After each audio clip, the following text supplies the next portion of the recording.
Ready? Okay.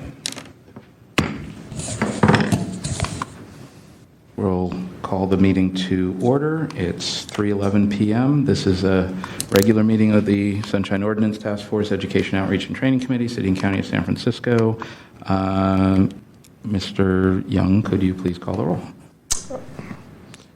Member David. Present. David present. Member Oka. Oka absent. Member Highland. Present. Highland present. Member Fisher. Fisher absent. Chair Pilpel. Present. Pilpel present. We have a quorum. Thank you. I'm hoping that our other two members join us, but we have a quorum, so why don't we get started so we're not just sitting. I intend to take the agenda in the order. Item 3 is Member Oka's item, so if Member Oka isn't present, then we'll talk at that time about how to dispose of that. Without objection, let's proceed to item 2. Item number 2, file number 13035, hearing on the status of the order of determination. James Chafee against the Board of Supervisors Budget and Finance Committee for allegedly violating Section 67.15C of the Sunshine Ordinance and Section 54954.3B of the Government Code section for failing to provide adequate opportunity for public comment prior to taking final action. Great, thanks. We'll hear from Ms. Stephanie in 1 second. Just as background, we did find a violation on this back in December, I believe, and we heard this initially in February. Since we canceled the meeting, did not meet in March, we're back on this here in April 2014. You have some items in the packet on this. I did actually make a special attempt on Saturday to contact Mr. Chafee, asked him if he might choose to attend today. He said he would think about it. Apparently, he thought about it and isn't. Among other things, you have a new memo dated today from me, and I apologize. There's an error in the subject line. I had the wrong file number. It's 13035, not 13053. As further background, as we said, we found a violation. So I'm hoping that we're not going to discuss whether or not there was a violation because the task force already found that. What we were looking at now is ways to change and improve the manner of public comment at the Budget and Finance Committee, at the Board of Supervisors in particular, on their consideration of the annual budget, annual appropriation ordinance, annual salary ordinance, and trailer legislation, both for the May enterprise departments and the June general fund departments. So I'm sure I summarized quickly and missed a few things, but Ms. Stephanie is here from Mark Farrell's office. And with that intro, why don't we ask Ms. Stephanie to brief us on where we are, and we'll get into discussion, take public comment, and see where we go. Thank you. Great. Thank you. It's Catherine Stephanie with Supervisor Mark Farrell's office. Supervisor Farrell is chairing the Budget and Finance Committee again this year. When we were last here, we said we would come back and discuss public engagement in our budget process. Looking at the Budget Committee public engagement ideas from Mr. Pilpel, those we received on Friday at 5, and I just want to let everyone know that we have not yet had a chance to completely review all of these suggestions with Chair Farrell and the other Budget Committee members, and I did communicate that with Mr. Pilpel, which he said he understood. As far as what we will be doing to engage the public throughout this process, wanted to let everyone know that the Mayor's Budget Office is developing a series of meetings in the districts, community coffees with each supervisor. Those are still being scheduled. We will have an online budget town hall meeting where people can call in and participate.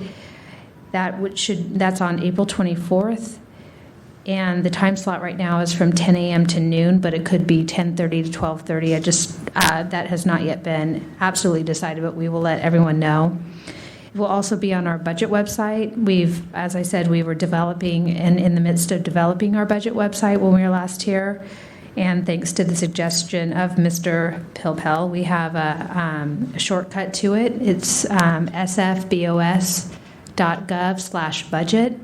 So that should get the I public. think it's bos.org/budget. Is it org? I think it's org. Well, I'll In figure it any out. bos.whatever/budget. Exactly. Okay. So you'll be able to go to that and see what is actually happening in the Budget and Finance Committee. We have our budget calendar, our hearing schedule, which is now posted on that, and I brought it here for everyone. So in addition to the 1 day of public comment that we are having on June, let's see, 20th? sorry, June 20th, I believe. Yes, Friday, June 20th is our day of public comment that we will have, that will begin at 10 a.m. and it will proceed much like it did last year. There may be some new changes to that, but we're definitely going to have that. I do know that there are other ideas in this memo which I have not yet had a chance to discuss with the supervisor. At the same time, there are several opportunities for the public to comment in the upcoming months. At Budget and Finance, we will have the major departments in front of the Budget and Finance Committee to give updates on their budget and like a preview, including, we just had the MTA last week. Airport is this Wednesday. Police, Sheriff, Rec Park, and Fire are all on April 23rd, and the public will have a chance to comment and weigh in on budgets at this time. We'll have the SFPUC. I'm sorry, did you say the fire's on April 23rd? Yes. So that's already changed since? Yeah, that's changed on the new ones. So I'm sorry. I was the ones I brought to to this meeting today. Okay, sorry. SFPUC, the port, and Animal Care and Control budget overview will be on April 30th. On May 7th, we'll have DPH, which is Department of Public Health, Human Services Agency, Children, Youth, and Their Families, and the Public Works budget. So all these hearings will have public comment. Also, there are other chances for the public to weigh in on the budget. We have a series of hearings that we've introduced, an update from the mayor's budget director. That's an ongoing hearing that we often call back to the Budget and Finance Committee. We're going to have an update on our 9-month budget report on May 14th, which is an opportunity for the public to weigh in on the budget and where we're at as a city and county of San Francisco. And in May, we're going to start our department hearings on our enterprise departments and some of the other departments, such as child support services, retirement, and the library. So since Mr. Chafee is the complainant, he should know that May 14th and May 21st are the dates for the library this year.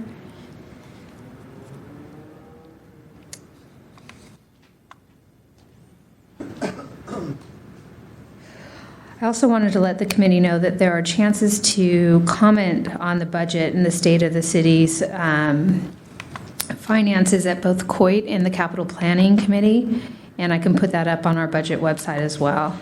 They take public comment on the budget and other items at both those committee hearings.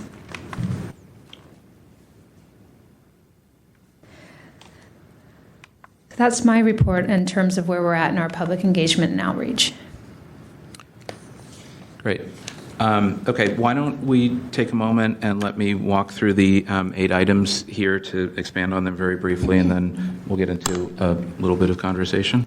So I think most of these are fairly self-explanatory. Anyway, to develop a comprehensive public participation plan, much of which I think you just outlined, but I think memorializing that in writing would be helpful, giving people links, telling people that they can view videos of past finance meetings here and have that go to the SFGov Board of Supervisors Budget and Finance page directly rather than having to walk through all of that. I will commit to doing that. Okay. Everything that I just discussed, I will, and I'll review it with you. We'll talk. That's Great.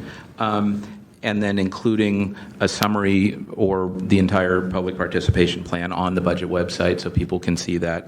And I appreciate that you are consulting broadly, obviously not just with me, but with the mayor's office, the other members of the committee, presumably the committee clerk, the controller, the budget analyst, so that, I don't, my goal, and I don't think the goal of the task force is to come up with something unworkable, but rather to the contrary, to come up with something that is both a meaningful change and workable for all the real stakeholders. Right. So I'll just keep going with that. We want to be efficient in conducting business and at the same time give the opportunity for people to comment. Right, which might seem in conflict, but in fact, we're going to work to harmonize those. Right.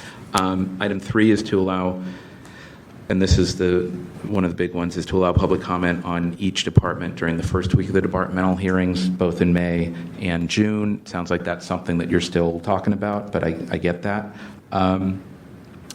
4 is to allow public comment on outstanding departmental issues during the second week of hearings. So for those departments that are called back where there are outstanding issues, if it's a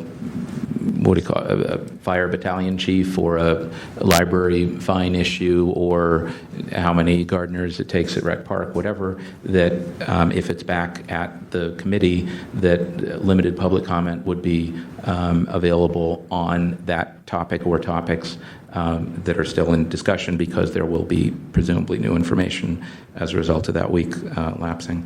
Item 5, allow public comment on each agenda item in each meeting, including trailer legislation. So, for example, on these April and May hearings, I presume that they will be called individually. So if someone has comments on the sheriff's budget and the rec park budget, that they will have 2 separate opportunities, because those will be called as separate hearings. Similarly, when the trailer legislation, which is not on the schedule but usually is heard during the first week of the departmental hearings, that those items would be called individually, and there would be an opportunity for public comment at that time.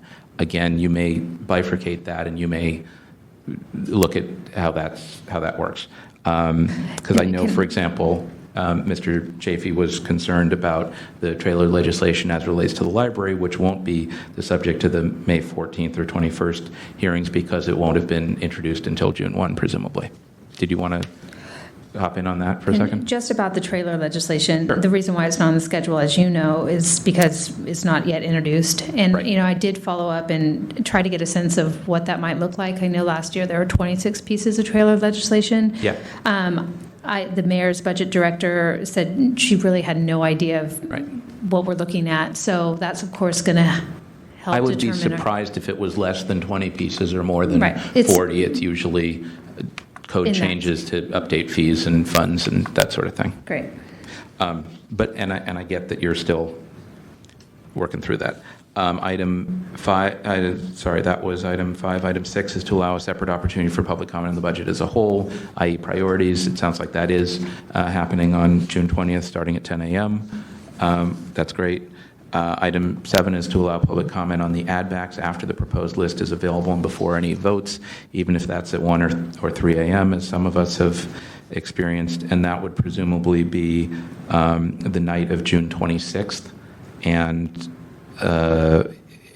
if that meeting is recessed to June 27th because there's not consensus or there's new information, then possibly again on June 27th. But again, that would be very limited to just the couple of page set of add-backs. I'm just sort of anticipating that, as some of us have sat through. And then finally, item 8 is to review the effectiveness of the new public engagement process after adoption of the budget, either at the budget committee or here or at the full task force after some discussion about it, and that the things that work we should try to continue to do going forward, and the things that didn't work or need to be tweaked we should not do or tweak. This is kind of a work in progress or an experiment, kind of like this little democracy that we've been trying for a few hundred years here. We're happy to commit to that as well. So that's kind of where I am. Did you have any further comments on that? Okay.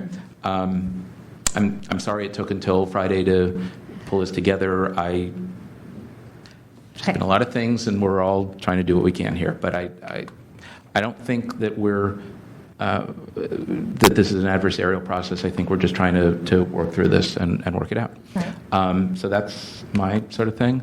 If you didn't have anything further right this moment, we'll come back. Let's see if members have any discussion, and then I'll open it up for public comment.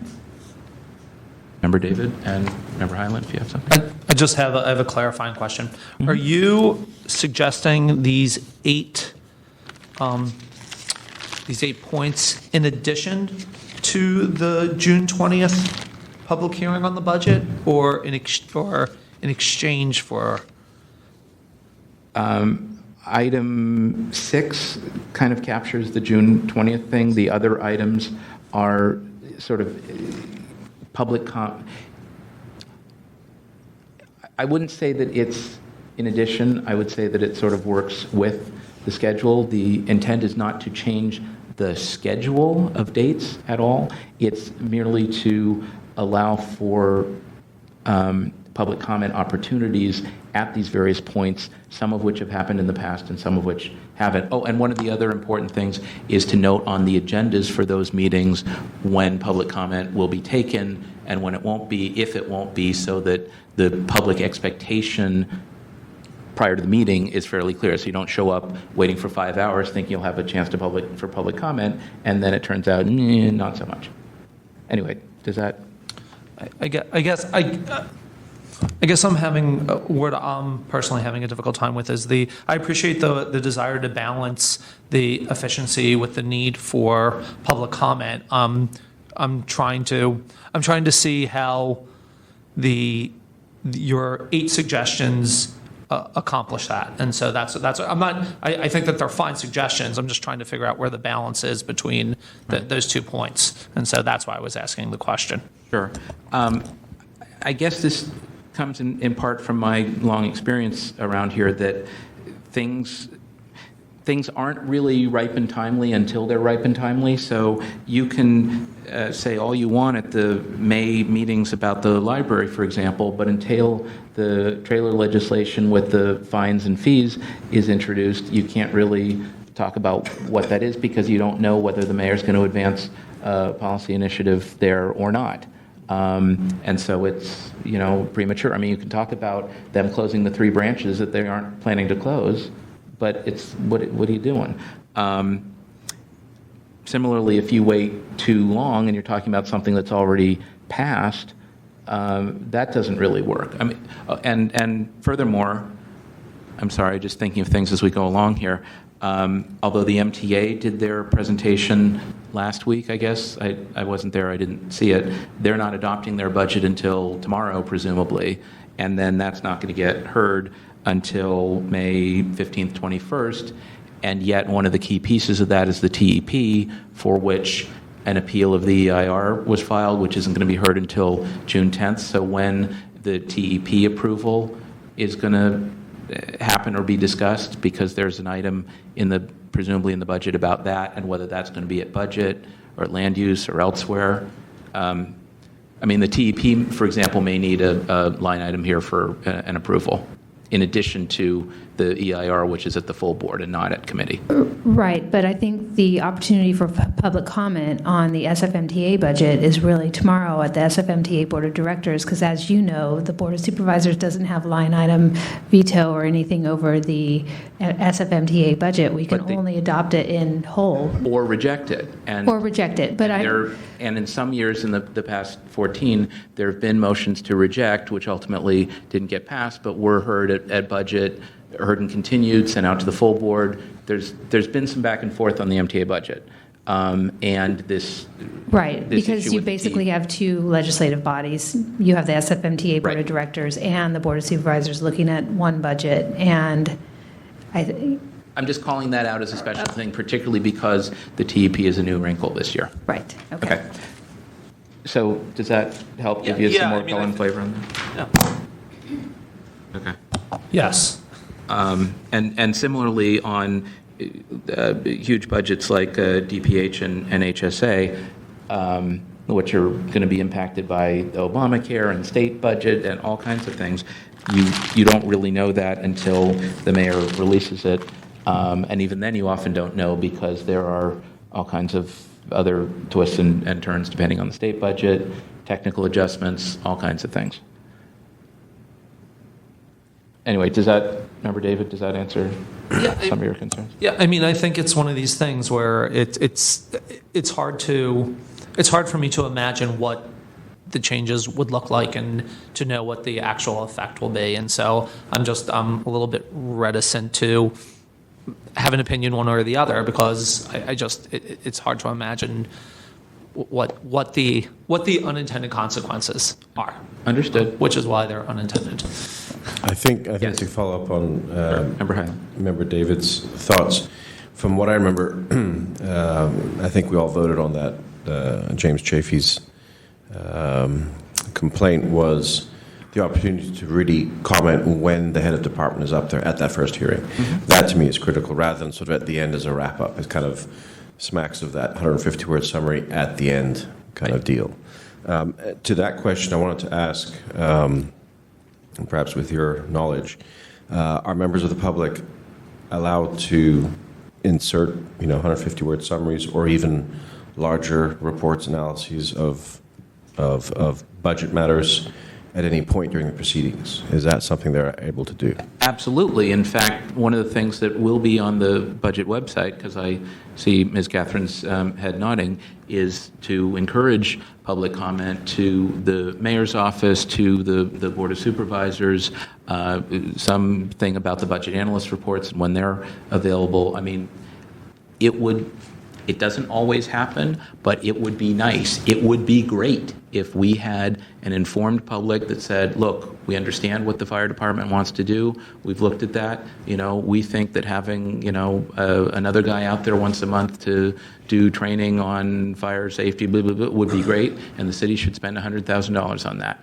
That would be an interesting public comment and not the kind that normally happens. So yes, written oral comment, emails, whatever, before the meetings on all these various topics are welcome and would be great, and comments at the meeting. And if someone makes public comment, it's a public meeting and it's subject to the 150-word statement. If they want to show up and say, I think you should do blah, and here's my 150-word statement for the minutes, then it may not get inserted in the minutes where the majority of the task force wants it, but it would be inserted in the minutes. It's still subject to the 150-word. What about reports that are larger than 150 that are just emailed in? Where is that included?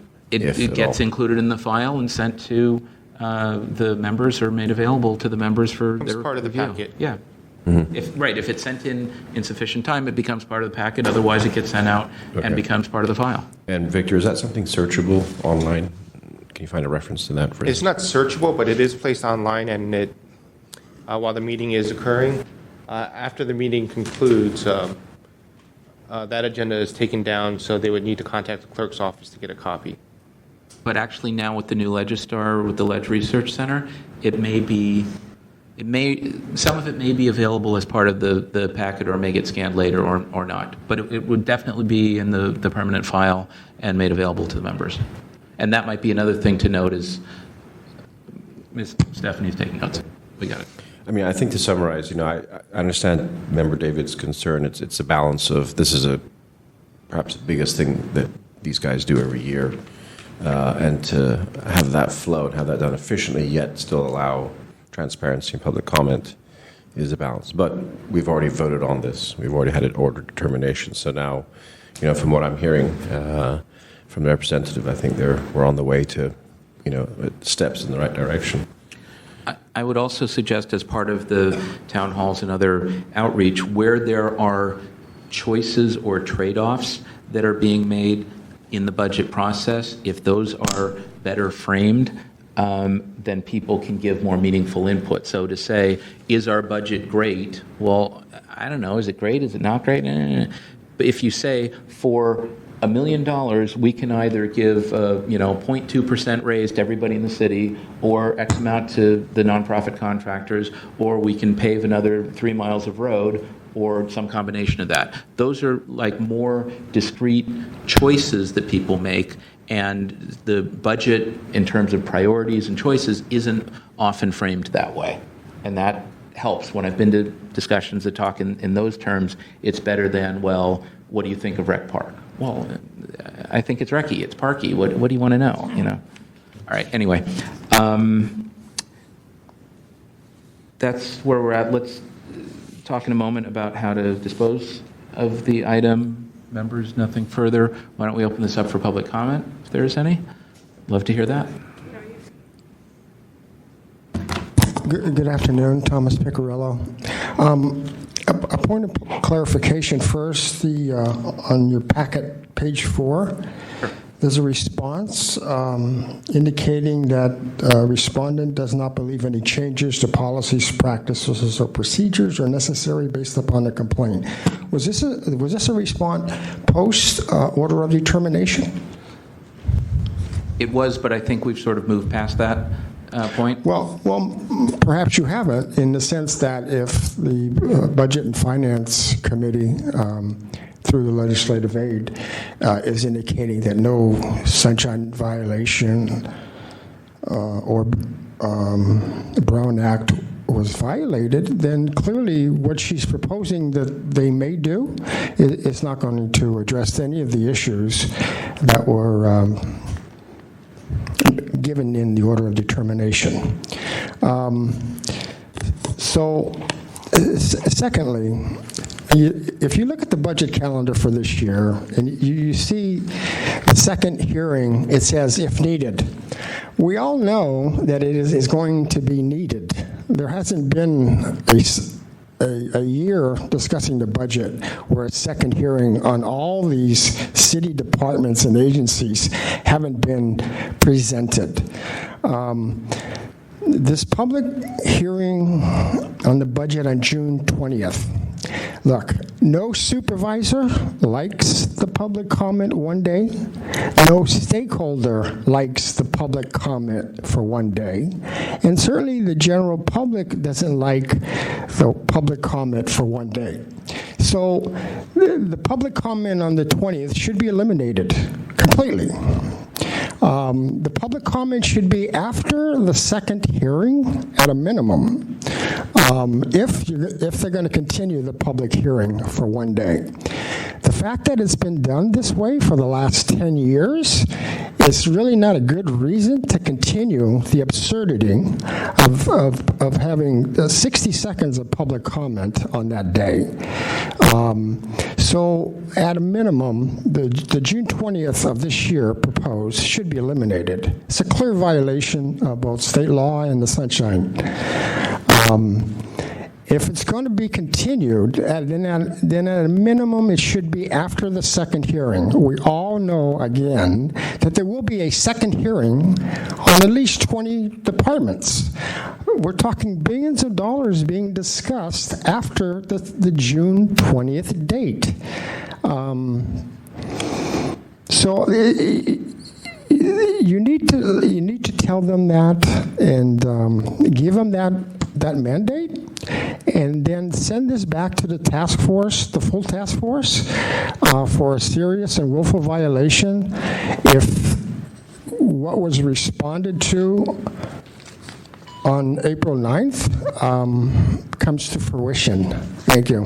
Thanks. Further public comment?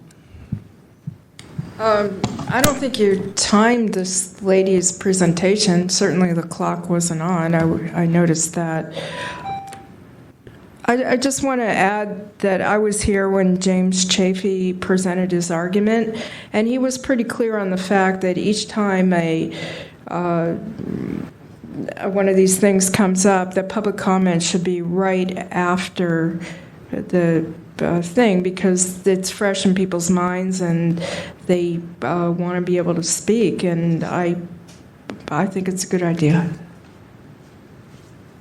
Thank you. Just to be clear, in some years, in some departments, the major discussion at the first hearing is about the budget analyst recommendations, and there are instances where the department head merely agrees with the budget analyst and says we're good with that. And if a member of the committee doesn't raise an issue for further discussion, then usually that department head is not called back for the second hearing. I agree that many departments are called back and don't agree, but there are some, both large and small, that'll just say, fine, you want to cut 40,000 in pencils, we can live with that, et cetera. And then as to the question of June 20th, I think what I was trying to do here, and hopefully what the task force is moving toward, is not less public comment, like eliminating the 20th, but more. So if you have public comment at each day, at each time, on each department that's very specific to that department, and then you have an opportunity for general public comment on the budget as a whole, about priorities, about whatever, I don't think more is bad. I think less is bad. So that's kind of my perspective on it. But again, sort of making that work is not as easy as it might seem. I'm sorry, was there any further public comment? Seeing none, public comment is closed. As for what to do about this, my thought was we could keep it in committee, but I'm not sure if that helps, because we won't likely meet as a committee until May 12th. I was thinking that we could send this back to the full task force and make a determination, possibly at our meeting on the 30th, based on further communications with Ms. Stephanie between now and then, and perhaps a short memo between now and then summarizing what is likely to go forward. We can make a judgment at the full task force whether they have meaningfully made changes to address the violation, and if so, then perhaps we dispose of the matter, or agree that we'll have a further hearing later in the year after the budget process to see how it worked, or if it appears that they're not making substantial changes, we could refer it elsewhere, but we at least would have those options at the full task force. That was my thinking, and it's without prejudice to going either way on it. I'm open to other suggestions about how to dispose of the matter. Member Highland? Well, since we just gave them the 8 points on Friday, why not give them a chance to incorporate that further, and then maybe hear it again in our education outreach capacity, and then after that, perhaps refer it back to full. The only reason being is, I think it belongs here still at this point, and I'd hate to add yet another case to what we already have as a backlog for the full committee, which may not be a full committee for some months to come, based on what we're seeing. Right, and so I'm trying to balance that. Yeah. It would have been better had I not been depressed in March and had we had the March hearing, but it is what it is. My concern is that if we hear this again in May, the board will be in the midst of their budget hearings at that time. I think maybe appropriate to hear this maybe after their, we've given them all our guidance and direction at this point. They've indicated a willingness to comply as much as possible, and perhaps we'll look at it again in this committee after their budget process, maybe in July, August. Okay, that's another. That's just my That's another thought, is to keep it in committee, continue it to the call of the chair, and hear it further in August and see, based on the actual practice rather than the intended changes, how that played out and whether that could be deemed substantial compliance. Something along those lines? Okay. I'm open to that. Member David, what do you think? I like Member Highland's suggestion. Okay. And although it's not required, Ms. Stephanie, what do you think of that as an approach? I see the nodding of the head. So much of the nodding of the head. Okay, so why don't we take a motion then to, and sorry, Victor, we can certainly do that here? Yes, I believe the motion is moved by Member Highland. I do not have a second yet. I'll second. Is to continue the item to the call of the chair with anticipation of rescheduling it in August after the budget process has been completed.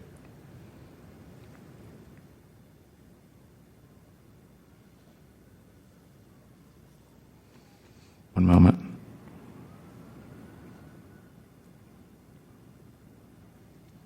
Okay, and then at that time, we'll see where we go with it. And perhaps, Ms. Stephanie, you'll have an opportunity. I'm just thinking for a second.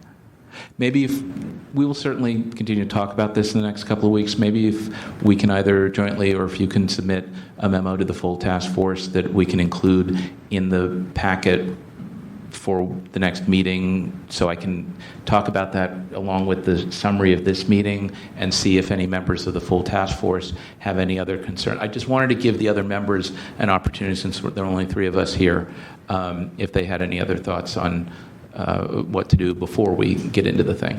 Does that make any sense? I'm sorry, I'm not being as articulate. When would you need the memo by? If we can schedule this for the 30th, probably in like a week and a half, and if it's for the 7th, probably in like 2.5 weeks, which would probably be about the time when you've determined what process you're intending to use going forward. Does that work?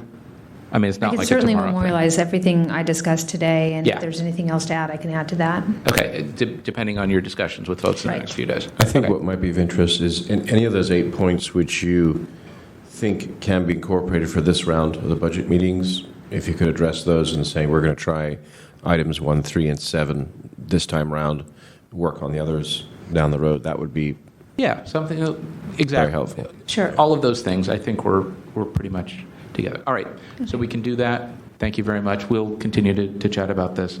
On the motion, we already took public comment. We already took public comment on the topic. I don't think we're going to reopen. Well, except that you made a motion that was inconsistent to your recommendation that you Understood, submitted. but- So I think the public is entitled to comment on the motion. Why don't I give you 2 minutes to comment on the motion? I'm sorry? Why don't I give you Public 2 minutes comment to is open. comment on the motion? I'll reopen it for public comment for 2 minutes on the motion. I can't hear you. I'm sorry. Why don't I reopen public comment for 2 minutes each on the motion? That's fair. Great. Yeah. So I'm speaking after the fact. You've already passed this motion. We have not acted on Oh, it yet. okay, good. As I indicated in previous public comment, I'm in favor of sending this now to the full task force.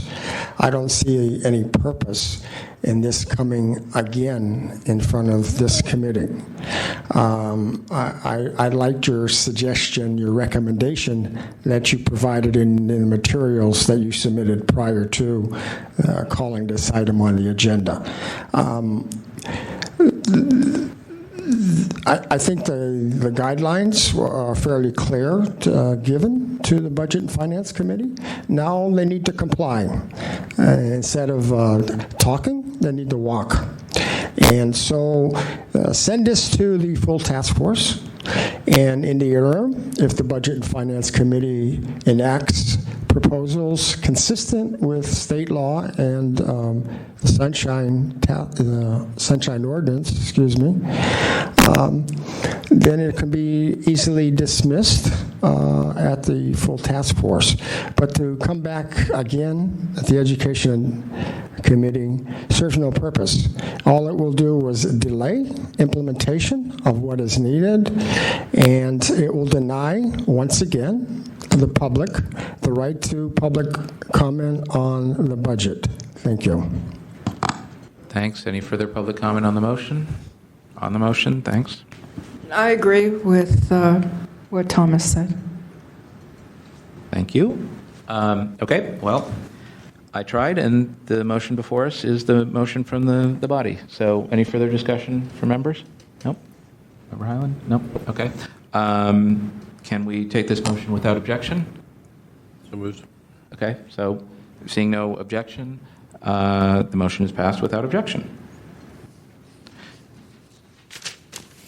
So that's item 2, and thank you for the public comment. Thank you, Ms. Stephanie. We will continue to chat about this and see about the memo, and happy 4 o'clock meeting. Thanks. Okay.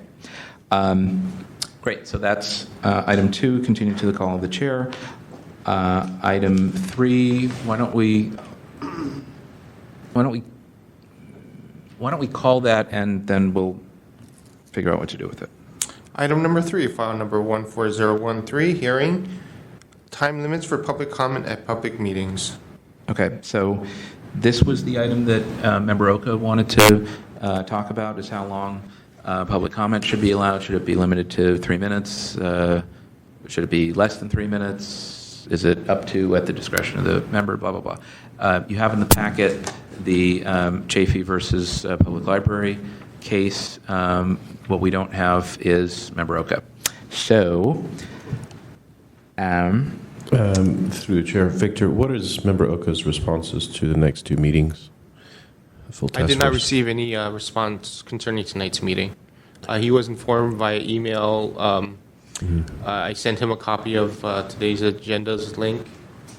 And what about the 30th and the 7th, the full task force? Do you know what his? He did respond that he will be attending the April 30th and the May 7th meeting. He will be. Yes. Okay. Member David, any thoughts? No? Okay. I'm happy to take public comment,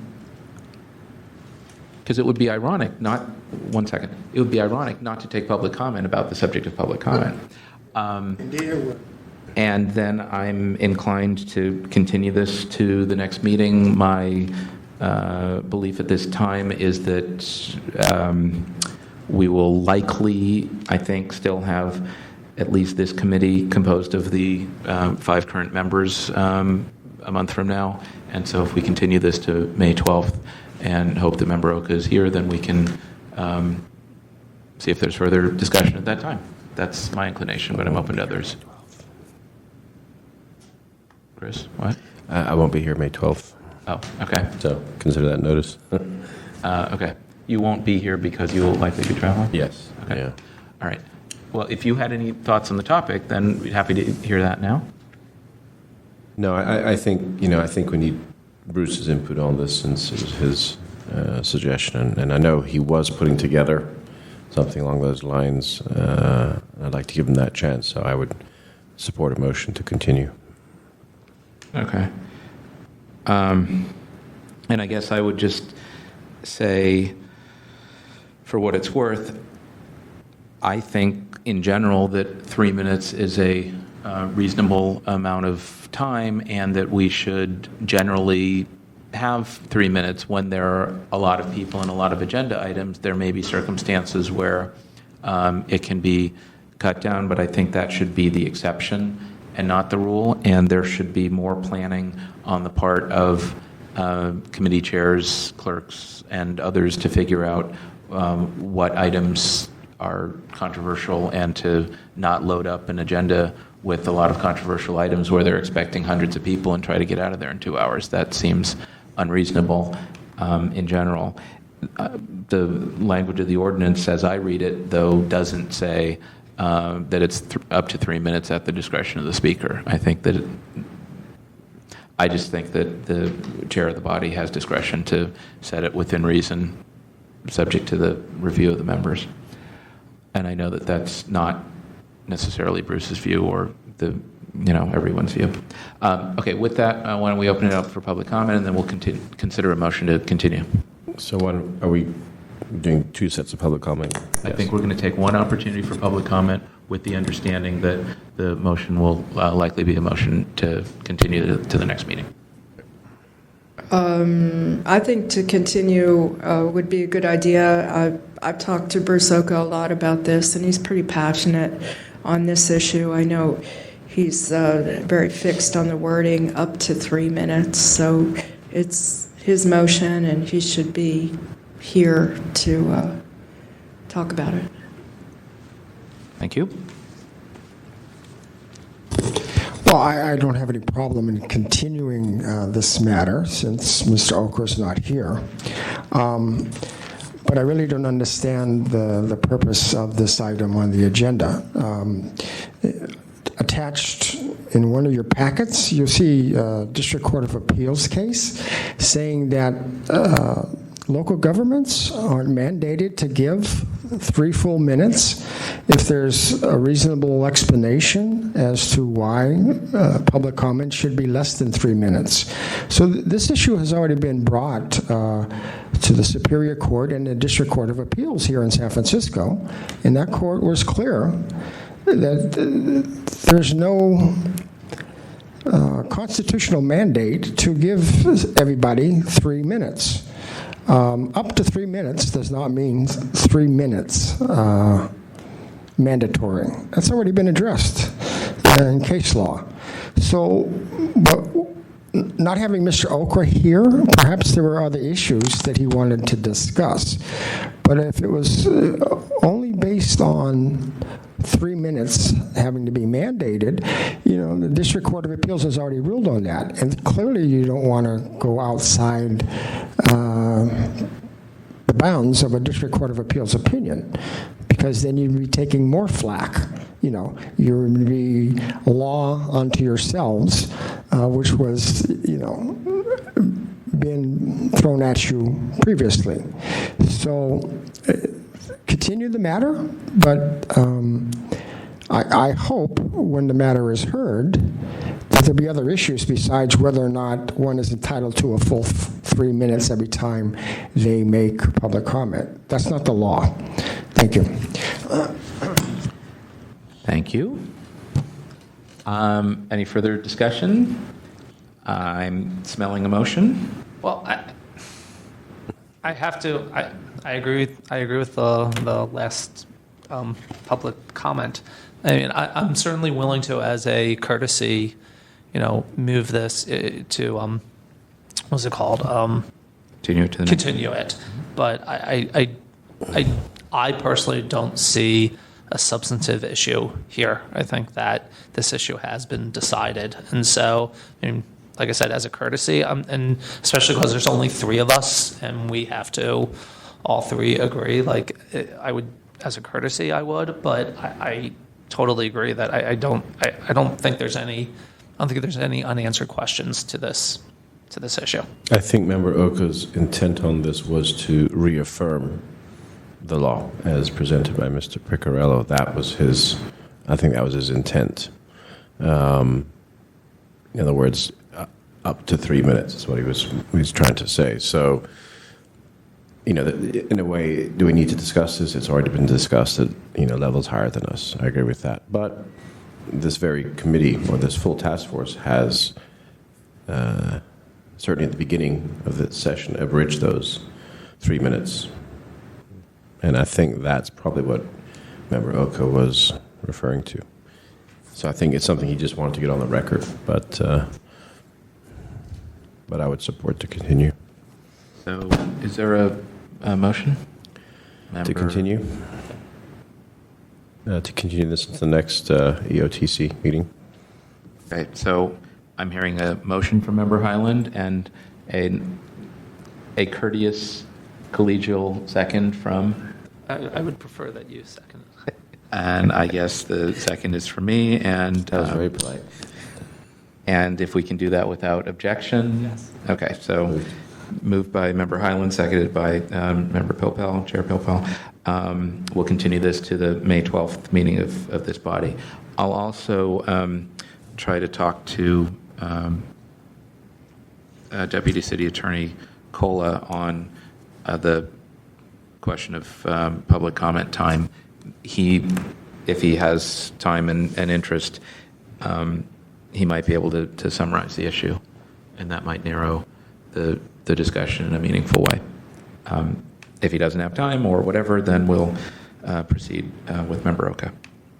And I don't want to try to read Member Oka's mind and see which way he's leaning on this. I think he wanted a discussion.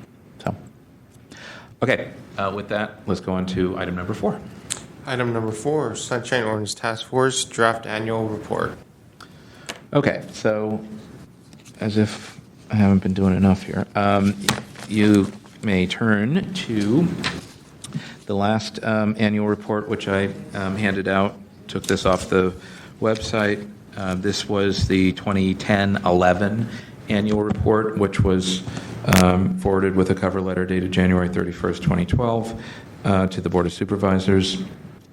And as I read it, covers the calendar years 2010 and 2011. Since the task force was not meeting for 5 months in 2012, and for whatever other reasons, the task force did not submit an annual report since then. So there's been no annual report for calendar year 2012, calendar year 2013, or calendar year 2014 to date. So we've been talking about doing that. I did take some time, as you'll see in the other handout, to draft very briefly some language for a potential annual report. This is my work, my draft, so does not reflect Chair Grant's view or any other member of the task force at this time. In the past, we have had both the chair of the task force take the initiative on the annual report. We've also had, I think we had the annual report drafted in this committee at one point a while back. I may be incorrect about that. But this committee has always kind of taken the lead on publications as part of the outreach piece, which, is subject to change. So I just put this together and was hoping to get people's thoughts. I did not yet write the section for for this committee's piece, which you'll see a little placeholder on page 4 about that. As I said, I just wanted to get people's views. I absolutely think that we need to create and adopt an annual report at the full task force, hopefully at our meeting on April 30th, and transmit that to the Board of Supervisors. As hopefully everyone knows, the Rules Committee is not considering appointments to the task force this Thursday, the 17th, and my understanding is that they may consider them on May 1st, but more likely on May 17th. Excuse me, on May 15th. And so if we can get an annual report to the board between now and May 15th, i.e. Adopted at the full task force on the 30th, that would help inform the board as to what's been going on around here for the last 2.5 years, and may inform the choices on reappointments. So for, better or worse. So that's my introduction. I'll open it up to member comment, and then we'll take public comment. Or did people want a couple of minutes to take a look at it?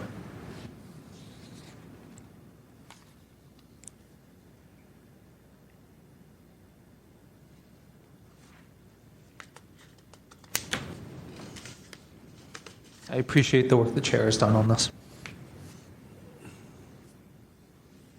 Thank you. The less said, never mind. Member Highland? No comment. Okay. But you're not saying that you don't appreciate, never mind. Okay.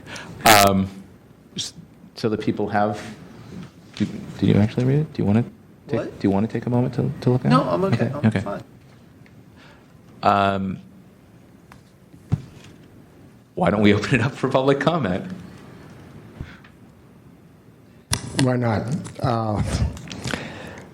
I'm not sure what you're going to do on this agenda item. You're looking at each other, but, so I don't know how to comment as to what's been decided.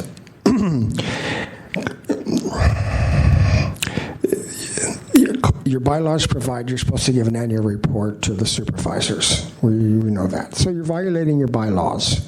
So what's the best way to not continue to violate the bylaws? You need to send this to some committee and get the annual report finished.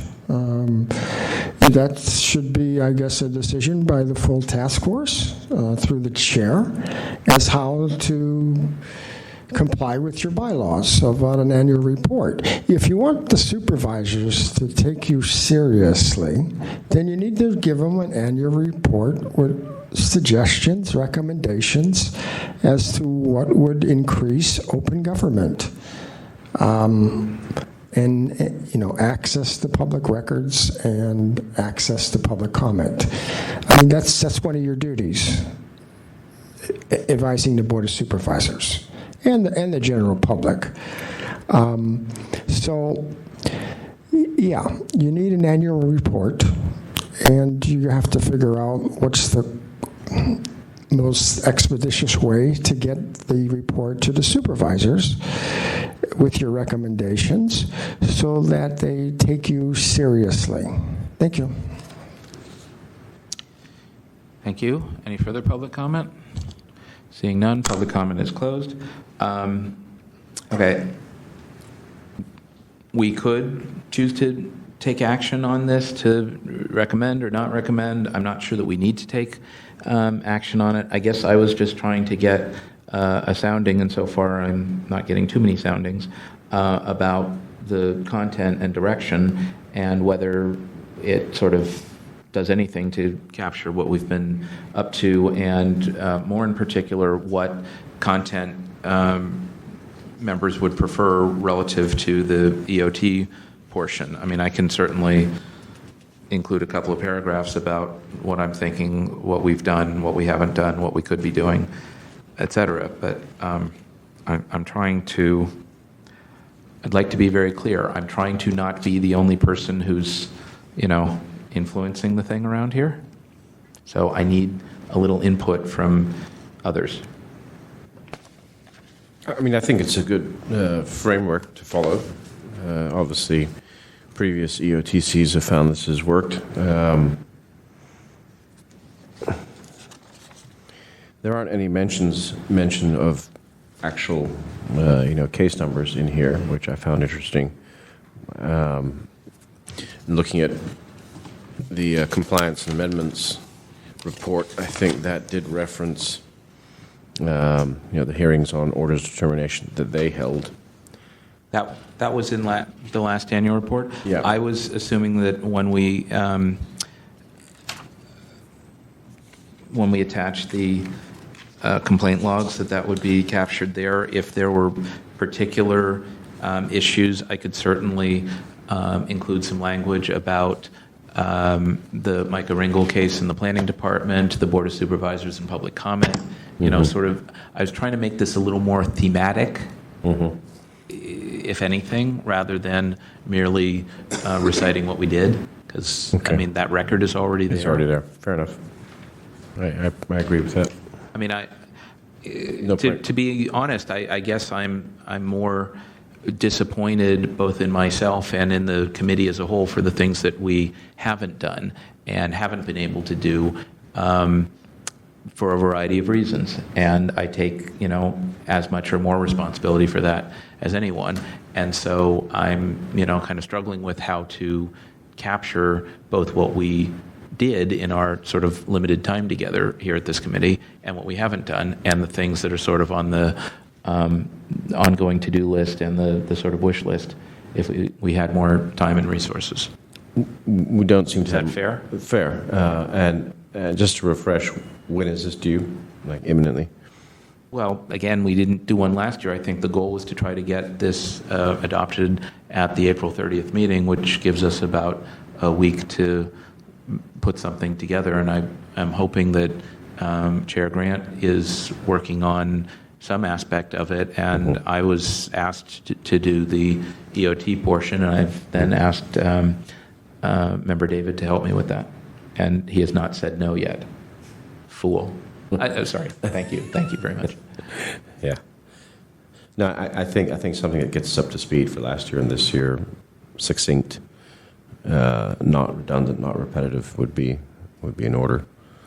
That's what I was trying to. I was trying to be short and direct. I mean, it is what it is. We've done a fair amount of work on cases as a full body, and in my opinion, we haven't done as much on pretty much anything else. And I don't think we have fully wrestled with that question of how to manage the workload with the resources. And so that translates to both the backlog on cases and the EOT work that sort of is undone. And, it's still my desire that we do more. But it's a struggle with, people not here and, there are only a certain number of hours a day and there's only one victor. Fair enough. We can duplicate the file, but we can't duplicate the victor. Is that good? That's a good one. All right. Anything? I think you guys captured the essence of what we should try to accomplish via the annual report. So. Okay, so why don't I continue working on this offline with Member David, and we'll have this discussion was held, and I'm not sure that we need to take any action on this. No action will be taken. Okay. Okay. There's that.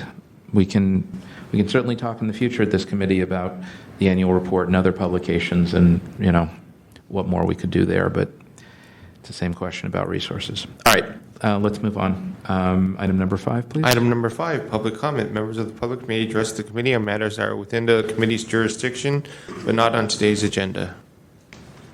General public comment? Hi there, you guys. I've come before the subcommittee before with problems with the Arts Commission. We sat here for an hour and a half. The Clark brothers were ahead of me. Howard Lazar stood up with some kind of spreadsheet or some way for tracking IDRs, which seemed to be okay at that time. The next day, he lost an IDR. He's continued to lose IDRs. Nothing has changed except time has passed. If I do get a response to an IDR, it might be 80 pages of the same page. That's a pretty common tactic of his. And then there's the issue of the minutes, the late postings of the minutes on many committees over long periods of time, 5-6 years at the executive level. Today, for example, I looked at the entire minutes page for the Arts Commission, and none of them are there at all. I don't know why. I don't know what the issue is.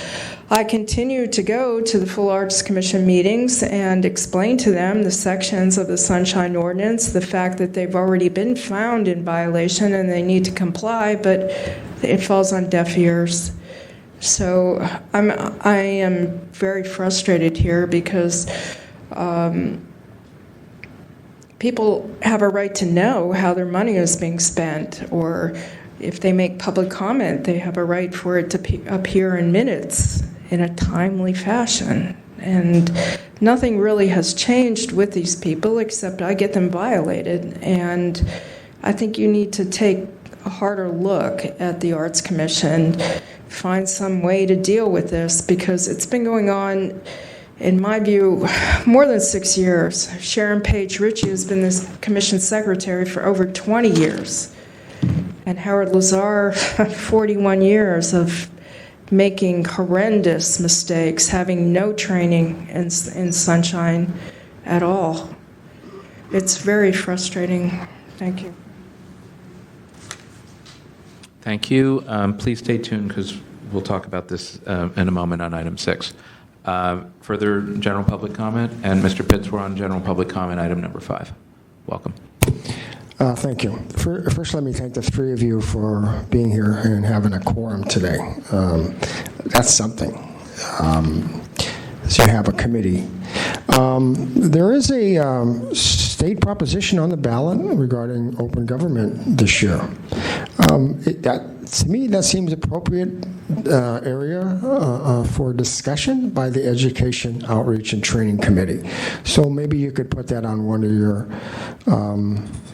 agenda items prior to the election. I think it's on the ballot for June, so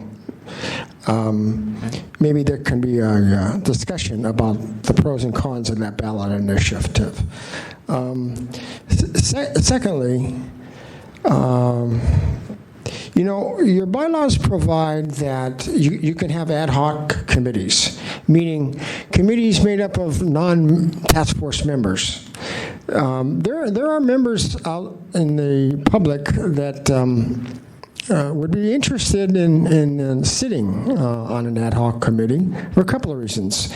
Some of those members can't get by the Rules Committee or the Board of Supervisors because of their consistent criticism of the Board of Supervisors for not having an open and transparent government. So if the task force and or its subcommittees is overwhelmed with work, perhaps, you know, establishing ad hoc committees where you could get some help from other members other than the task force members, that might expedite your backlog of cases and addressing many of the issues that haven't been resolved at the present time. Thank you. Thanks, and I'll comment on that in a moment. Mr. Pitts, general public comment. I think I'm trying to figure out the status of my case. I've sent this body several emails, of which I haven't received a response. And the other thing about it is I believe that the person who you've probably sent emails to generally, they're no longer with the company. I don't know what I hear they're moving on to better paths. So I think I'm just trying to get something from this body as to the status of my case, as to where it's going. I've asked information from this body, and I have not received any response. I believe I've sent several emails. And I hope that you outreach to all the bodies regarding the time limits. Some of these people have, they think it's acceptable that they only allow 1 minute. And I don't think it's appropriate. How much more time does Mr. Pitts have? And then 45 You seconds. still have a minute? Never mind, it was just a little. Mr. Chairman, Yeah. 1 second. Is there any further public comment? Let's close public comment, but we're going to respond to a couple of those points. yes, I do not recall receiving any emails from Mr. Pitts concerning his case. He does have 2 cases coming up on May 7th. Okay. However, that date is in question at this time. One of them was continued concerning the Community Housing Authority, I believe. Okay. And there was a request that more information be gathered, but I have not heard anything concerning that. Okay. And I believe the second item is also concerning the same organization, but that item has not yet been heard. Okay. So, thank you. So, as to several points here. Ms. Datesh, as to the Arts Commission, I'm going to address that under item 6 with future agenda items, so stay tuned there. Mr. Piccarello, and I'm sorry, I hate to do this. I want to get it right for both my notes and for the minutes. Is it Tomas? And then can you spell your last name? Because I would love to have it spelled correctly. I think Mr. Young does an excellent job in spelling my last name. It's Picarello. Yes. My first name is Thomas with an H. With an H? Oh, okay. Yes. I keep doing it without an H. So it's Thomas like Thomas and 1 R and 2 L's. Piccarello. One R and 2 L's. So my last name, yes, Piccarello. I yes. want to get it right. I really do. Okay. Yeah, no, that was an you. excellent job in pronunciation. All right. Yes. Thank you. Remember, David is looking up the state proposition that you referenced. Does it have a number yet? That's what you're looking up. State VIP, ss.ca.gov, ballot pamphlet or ballot, whatever. We're going to find out about that. We're looking into it. As to the bylaws, good point. I provided a memo last week that we haven't yet scanned and circulated. Not yet? It has not yet been circulated. Okay, so I provided a memo to the full task force on the massive bylaws revision. So that will be scanned and sent to the members. It'll be available to the public if anyone's interested. I would be very interested in people's review and comment on that. And yes, Mr. Piccarella is correct that the existing bylaws do allow us to create other committees. We have not done so. We're still limited in terms of staff support. I quite frankly would appreciate it if members of the public, yourselves or others, have comments on agenda items in advance, or if you know things are coming, write something up, send it in, hand it in. If you have thoughts on the annual report or all these other things that we've talked about, I'd love to, get some further input. It's kind of lonely in the wilderness, and so help is appreciated. And then to Mr. Pitts, I would certainly encourage you to talk to Victor after the meeting and determine further the status of your complaints, and if there's some further liaison needed with HSA as to the community housing partnership, I'd be happy to help with that. I would like us to hear the substance of your concerns, so long as the procedures have been met. So we're trying. We haven't forgotten. I haven't forgotten. So that's kind of that. Is there anything further on item 5? Seeing none, let's go on to item 6. Item number 6, announcements, comments, questions, and future agenda items. While Member David is still looking, anything from Member David? Member Highland? Okay, so let me just go over where we are.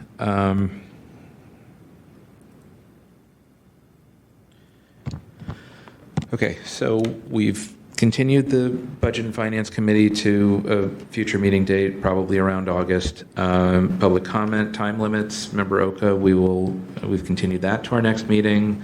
We're not going to discuss the annual report, likely. I don't think that'll be necessary next month. We do have one referral that's still before this committee, and I'm probably going to get the name wrong, but I thought it was Javier Ferrer. Is that correct? Somebody? Right. Javier Gonzalez Ferrer. I was not at that meeting of the full task force, and I've not listened to the tape yet. Anyway, I think it was Javier Ferrer versus the city attorney as to the timeliness of the response from the supervisor of records. People remember that? Somebody, right? Okay. So I'm hoping to have that as the first item next month and go over the procedures, hopefully with the supervisor of records, about how those petitions are handled. One moment. New information, hot off the press. Proposition 42 deals with compliance of local agencies with public records. And that is on for, I guess that's on for June. All right, so if we can get some information on Prop 42, Mr. Piccarella, if you have any or can find any, if it's useful before this committee or before the full task force prior to June, we will see what we can do on that. We certainly couldn't take a position on it, but we might be able to just inform ourselves about what it contains. It's probably about state mandates and whether those can be waived relative to the Public Records Act. No, I believe that it's about the state government reimbursing. Reimbursements to local agencies, Yeah. the state mandate. Yes. Yeah. Okay. Which was the issue that came up last year as part of the state budget, whether to suspend the state mandate and not require local agencies to comply, et cetera, et cetera. All right, so we'll see what we can find out about that. Made a note on that. Other things that are hanging, I actually had wanted, and I appreciate Ms. Tatesh's comment, rather than hearing all the additional individual complaints about the Arts Commission, which we certainly can and will if they're properly brought, just having a sort of check-in or compliance review with the Arts Commission staff, and that could be Ms. Patterson-Murphy, Mr. Lazar, Ms. Paige Ritchie, and going over both. You can sit, I'm just kind of discussing. We'll have an opportunity for public comment in a moment to discuss both public meetings and whether their meetings are properly posted on the web, whether the minutes are there, whether they're there on a timely basis, et cetera, and how the log that they brought to us several months back is working out, and whether they're responding to IDRs on a timely basis. Just sort of a general review with the Arts Commission as to their compliance might be a useful exercise. It might not, but it might shed light on whether they are, doing the things that they've said that they were doing, and if there's, additional corrective or work or suggestions that can come from this body.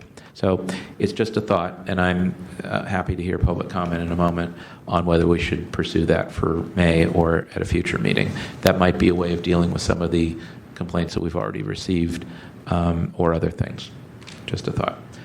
We also have other items out there about guidance to nonprofits and city departments on Chapter 12L, the task force website, at least a couple of letters that I was authorized to send and have not yet sent.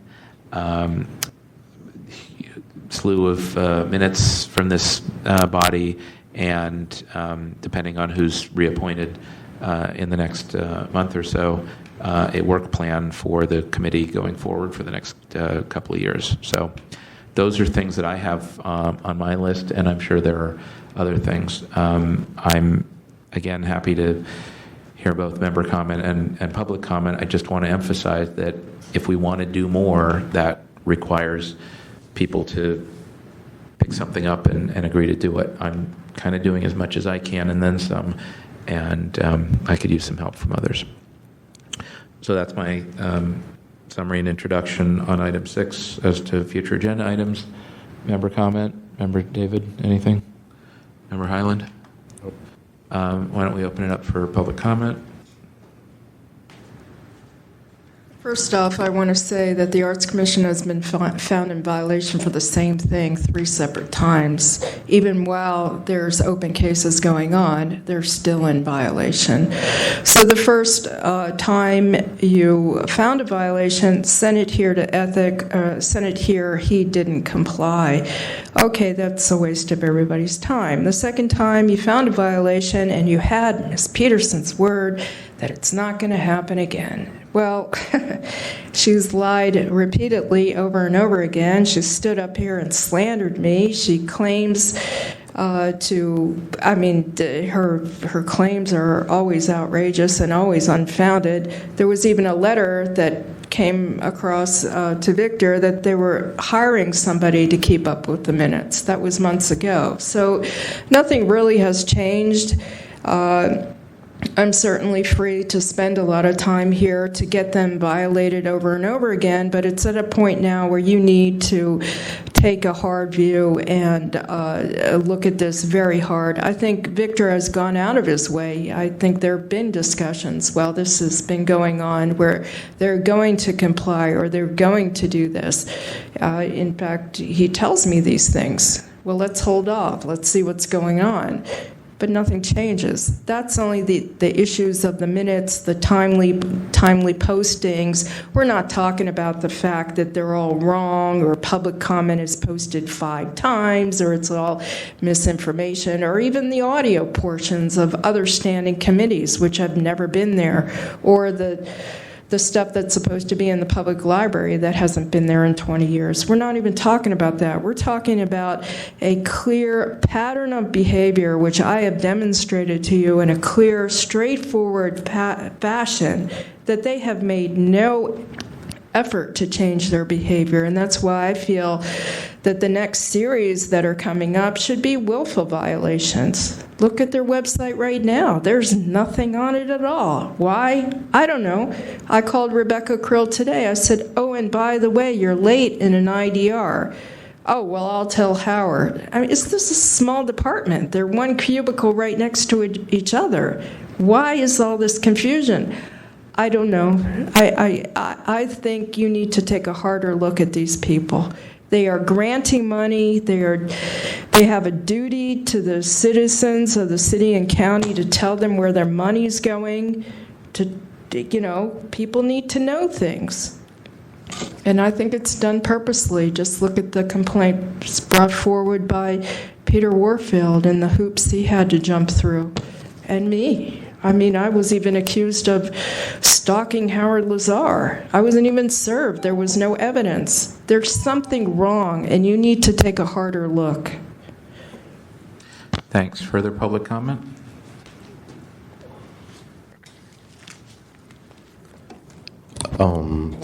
Further agenda items, et cetera, et cetera.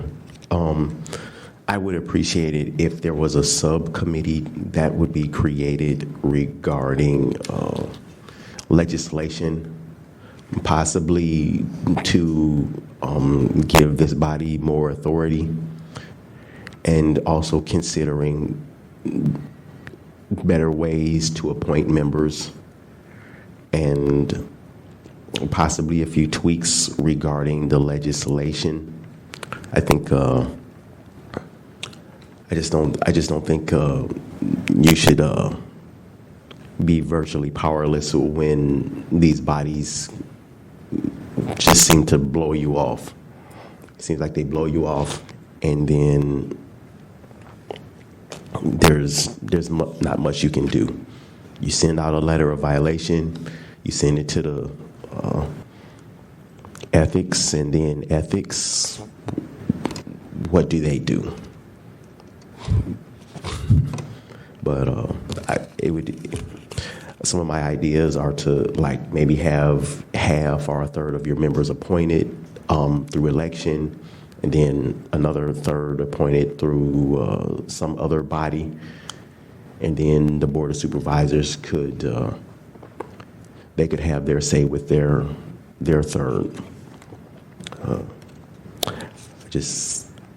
guess I'm saying it again, but I think we need more regulation also for these 12 Ls. It seems like they're running the majority of this nonprofit system. I mean, they're pushing the Board of Supervisors around. They're blowing you off, and the citizenry are being victimized.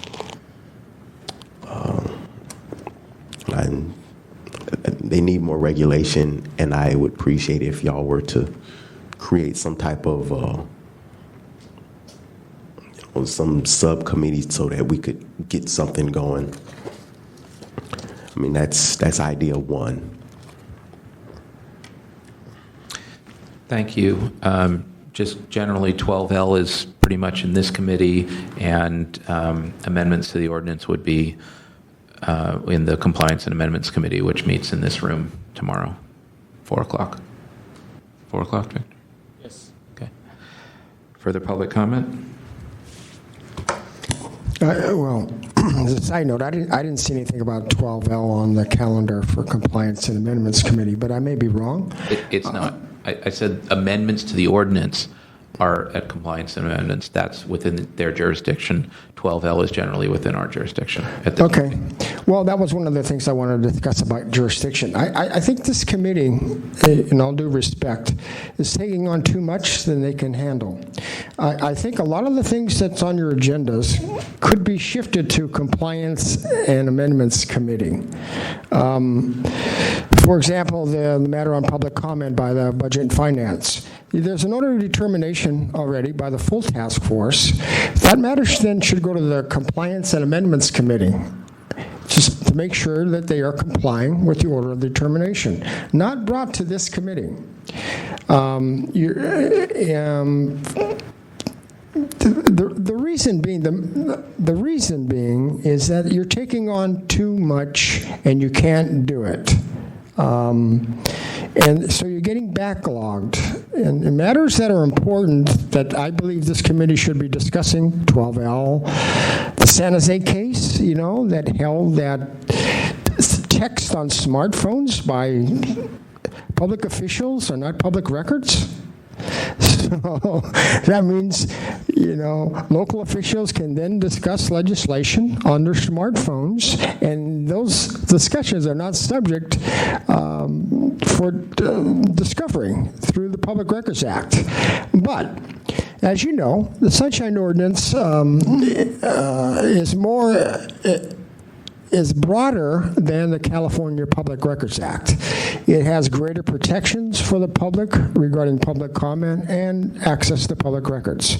So, that could be an issue that this committee discusses. That case, and does the Sunshine Ordinance provide greater protections than the holding of the court? The holding of the court was based on state law, but we have a local law that gives greater protections. So then the issue is, does the Sunshine Ordinance allow members of the public to get messages on smartphones by Board of Supervisors?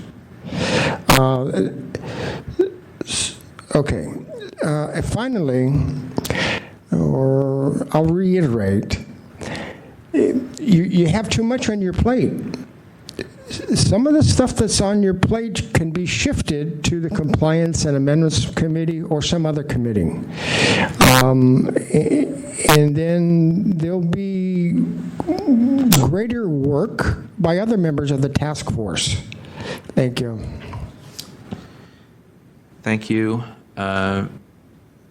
Seeing no further public comment is closed. And I did ask for the San Jose case to be summarized for the full task force, so that may be before us April 30th or May 7th.